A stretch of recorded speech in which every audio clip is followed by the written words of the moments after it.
What's up, everybody? Welcome back to Mohawk Motors. My name is Jason. So, I've got the Trans Am in the garage. I've put about 200 miles on it so far since getting it all legal, good to go, and safe. But there's a couple things I want to work on. So here's the first thing I want to fix.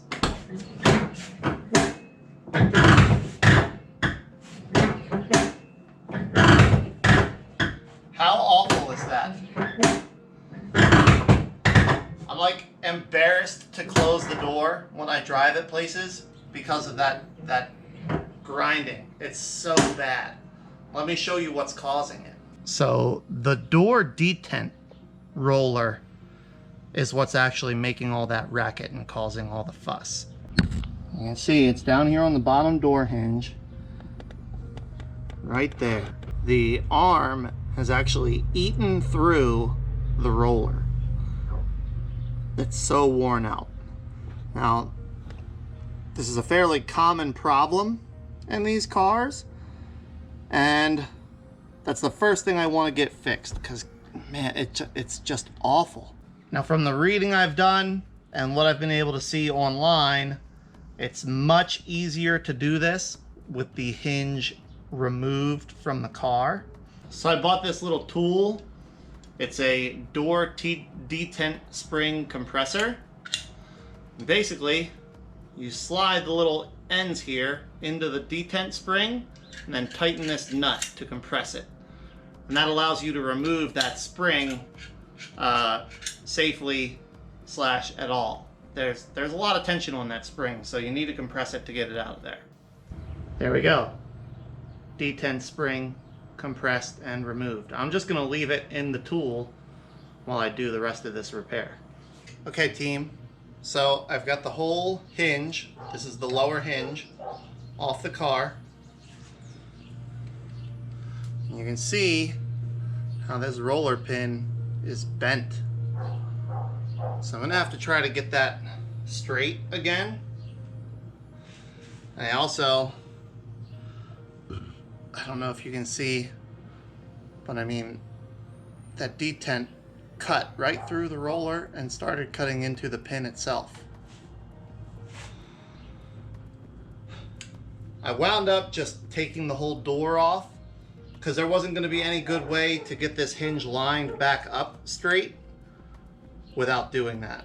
So I just took the whole thing off. I think I'm just going to go brute force to try to get this straight again and get the pin off. So I got this piece of tube here. Let's see if I can use that. Oh, that's working surprisingly well.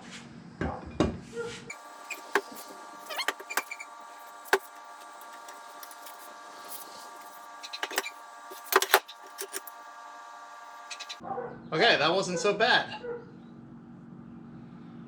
It actually went better than I expected it to, getting it straight again. Now,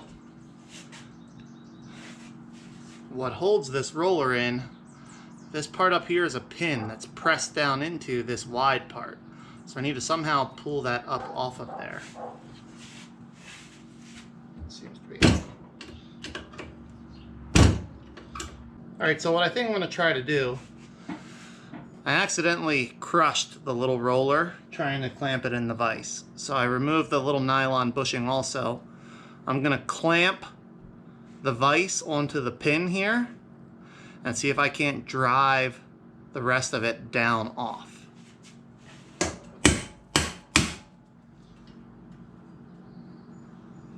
Alright, doesn't look like I'm moving the pin. I'm just driving the whole thing down.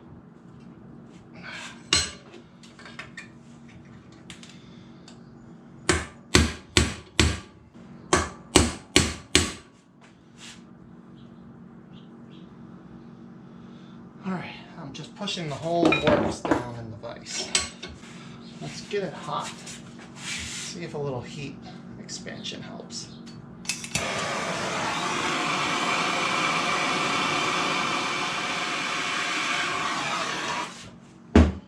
let's see if it'll move now.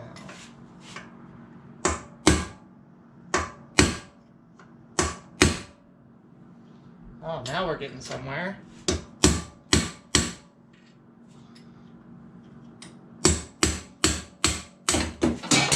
There we go. I gotta be honest, that's a pretty bonehead design. I've got a new pin and a new roller,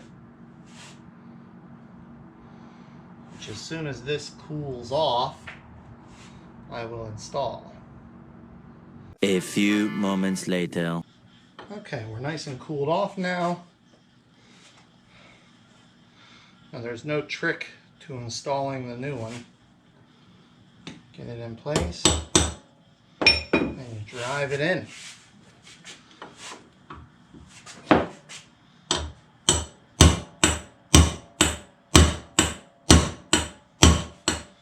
little more. All right, I've got my hinge all put back together with my new roller and the detent spring installed. These hinge pins, they feel really good. They're tight. There's no slop in them. The door doesn't wiggle up and down, so I'm not going to bother rebuilding them. I'm just going to get this thing put back together. All right, I've got it all back together. Check it out.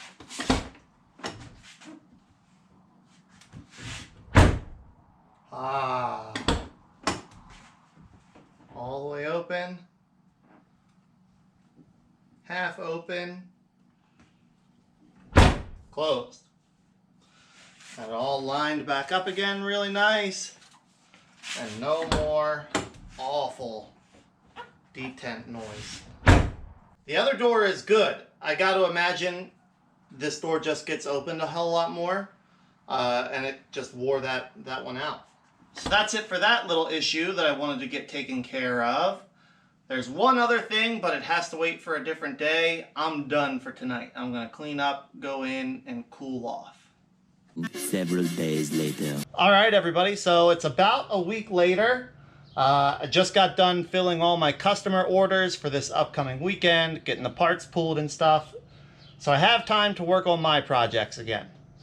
And tonight, I'm going to finish making those little repairs that I wanted to make on the Trans Am. So I've got it jacked up here, wheels off, rear brakes off, because I need to address this.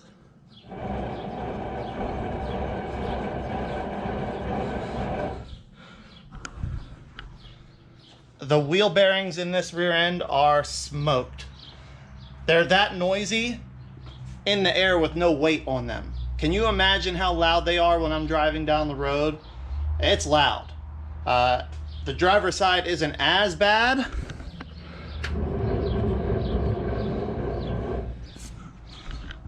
But they're donezo too. So I'm gonna put new wheel bearings and seals in the rear end. I'm gonna change the gear oil while I have it apart. You gotta take the diff cover off anyway, so all the gear oil is gonna come out. And if you've been watching the channel, you know I don't really like to just put stock back when there's an option to upgrade, especially if the stock parts might be damaged. And from the sounds of those wheel bearings, I'd be willing to bet those axle shafts are pretty scuffed up from the bearing catching and dragging on them. So we're gonna make a little upgrade. I went ahead and I ordered some Yukon upgraded axle shafts. Now, if I remember correctly, these are 4340. They're the same 28 spline, still a C-clip retained axle. They come with the wheel speed sensor tone ring already pressed on, but no wheel studs. We'll get the wheel studs in. We'll get the other axles, bearings, and seals removed. This will also give me the opportunity to check out what this thing has, if it matches the RPO sticker, or if somebody's been in there already.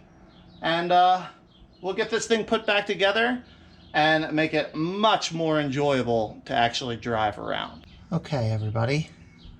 So I'm under the car. I've got the rear diff cover off, oil drained out, and happy to see that this one also has the helical gear type limited slip, helical gear posi traction. And it also has the 342 gear ratio.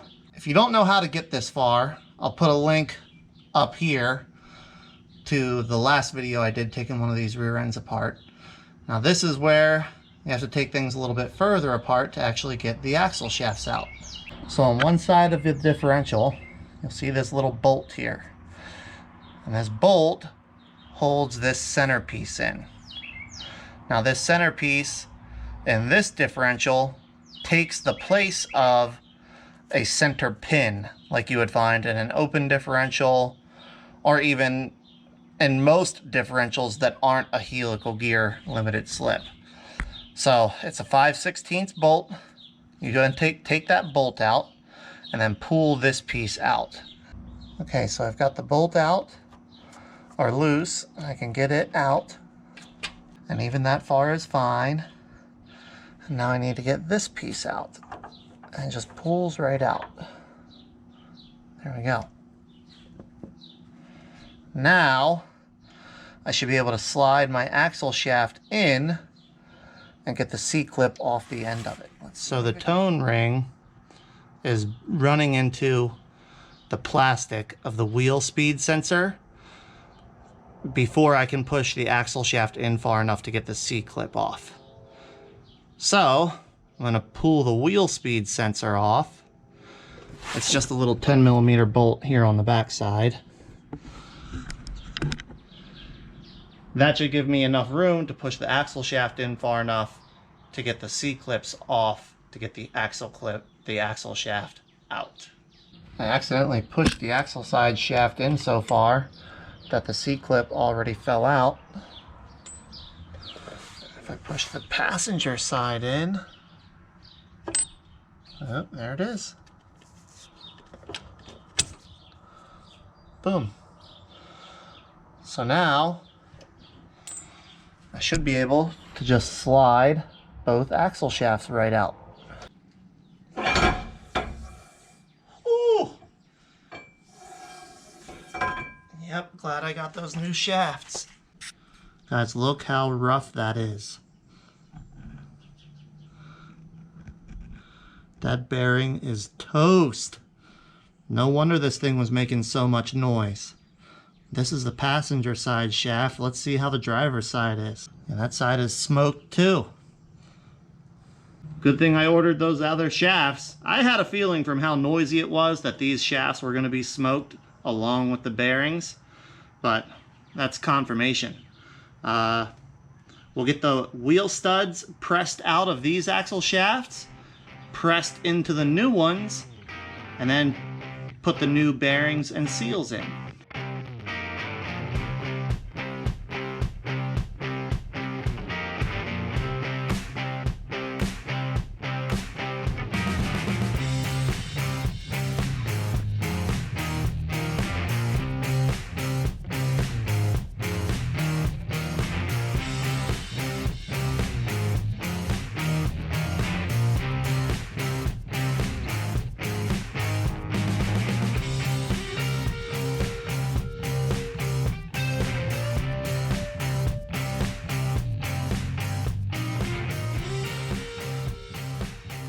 Okay, got all the studs pressed into the new axles. Now we need to get these bearings replaced. So first thing is going to be to get the seal out.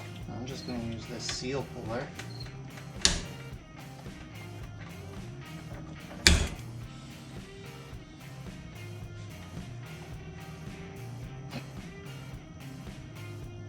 Wow, it broke the seal puller. You piece of shit! Kinda.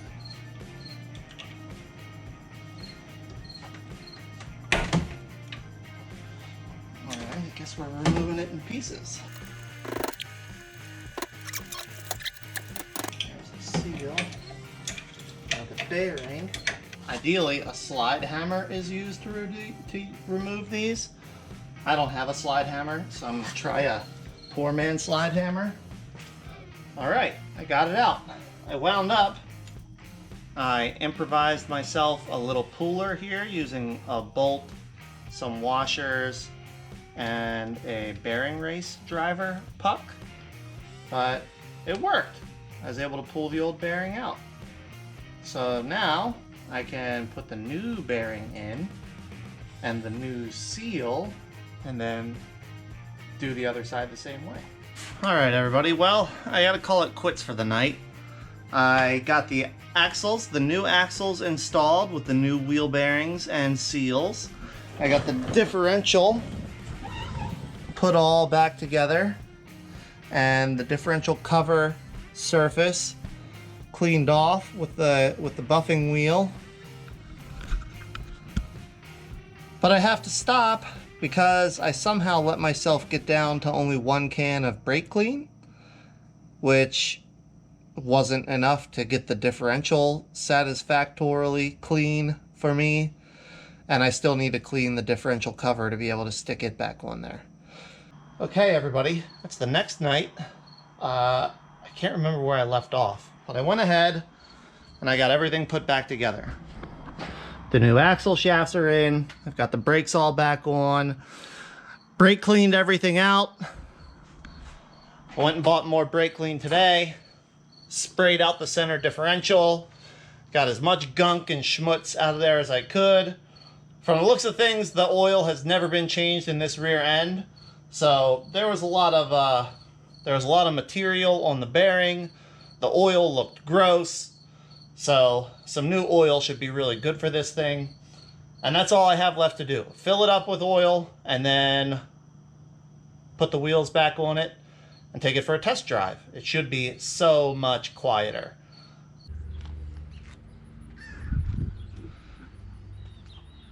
Well, everybody, I took this thing out on a test drive, and it turns out that me driving around in a quiet car telling you about how quiet the car is actually pretty boring. So I gave it a few more days. I've been driving it for about a week now. It's so much better. The door opens and closes easier, doesn't make any noise. The rear end is quiet. There's no grinding. There's no bearing howling in the back. And I'm much happier with it the way it is now. I've got a few more little quick, easy upgrades I'm gonna do. You'll see videos on those soon, but that's it for this one. Thanks so much for watching. I hope you enjoyed. And until the next video, take care.